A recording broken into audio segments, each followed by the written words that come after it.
नमस्कार मैत्रिणींनो, welcome to my channel Rupali's kitchen and blogs. तर आपल्या चॅनलमध्ये तुम्हा सर्वांचे खूप खूप स्वागत आहे। आज आपण बनवणार आहोत चविष्ट चटणी, जी मी बनवलेली आहे कारल्यापासून।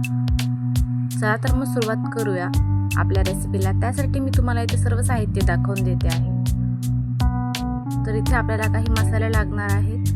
त्यानंतर इथे आहे खोबरं आणि शेंगदाण्याचा कूट, कोथिंबीर आणि कढीपत्ता, लसणाच्या काही पाकळ्या, त्यानंतर हे आहेत कारले, हे आहे निंबूचा रस। चला तर मग आता आपण सुरुवात करूया आपल्या रेसिपीला। त्यासाठी मी इथे पॅन ठेवलेला आहे आणि तो गरम झाल्यानंतर आपण यामध्ये तेल टाकून घेणार आहोत। तर आता तेल गरम होण्याची वाट बघूया। त्यानंतर आपण यामध्ये टाकून घेणार आहोत आपले कारले। कारल्यांना आपल्याला छान फ्राय करून घ्यायचं आहे। मी इथे गोल गोल कट करून घेतलेले आहेत कारले। तुम्हाला ज्याही शेपमध्ये कट करायचे असेल तुम्ही करू शकता। इथे मी गोल गोल कट करून घेतलेले आहेत आणि मी खूप पतले पतले स्लाइसेस ठेवलेले आहेत, कारण आपल्याला यांना मिक्सरला बारीक करून घ्यायचं आहे। तर इथे आपल्याला आपली कारले इथे शॅलो फ्राय करून घ्यायचे आहे। त्यासाठी आपल्याला इथे 3 ते 4 मिनिटं लागणार आहेत कारल्यांना पूर्णपणे फ्राय करून घेण्यासाठी।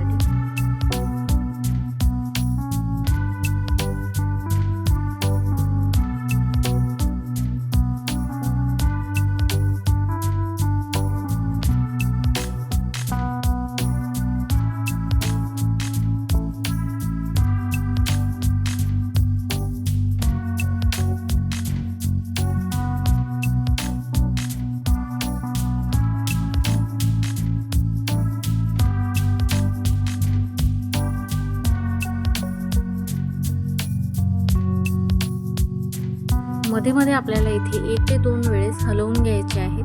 तर आपले कारले इथे फ्राय झालेले आहेत। आता आपण यांना काढून घेऊया आणि साईडला ठेवून देऊया।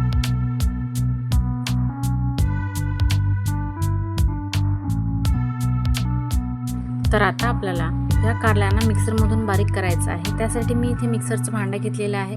सगळ्यात पहिले आपण यामध्ये कढीपत्ता आणि कोथिंबीर टाकून घेतलेली आहे। त्यानंतर आपण यामध्ये टाकणार आहोत लसणाच्या पाकळ्या, त्यानंतर आपण यामध्ये शेंगदाण्याचा कूट आणि आपण टाकणार आहोत खोबऱ्याचा किस। तर इथे आम्ही दोघंही टाकून घेतलेले आहे।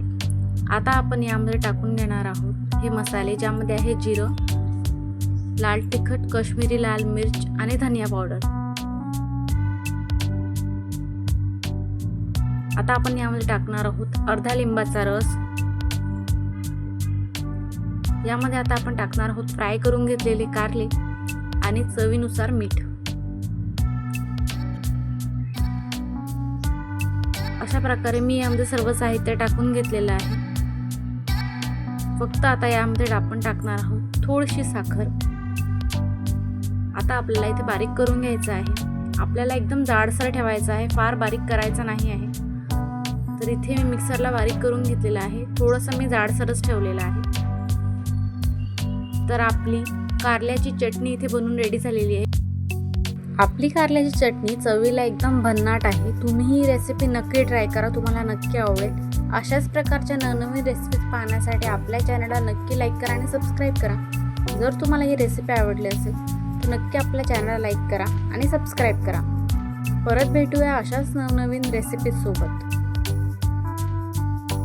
संपूर्ण रेसिपी पाहिल्याबद्दल तुम्हा सर्वांचे खूप खूप धन्यवाद।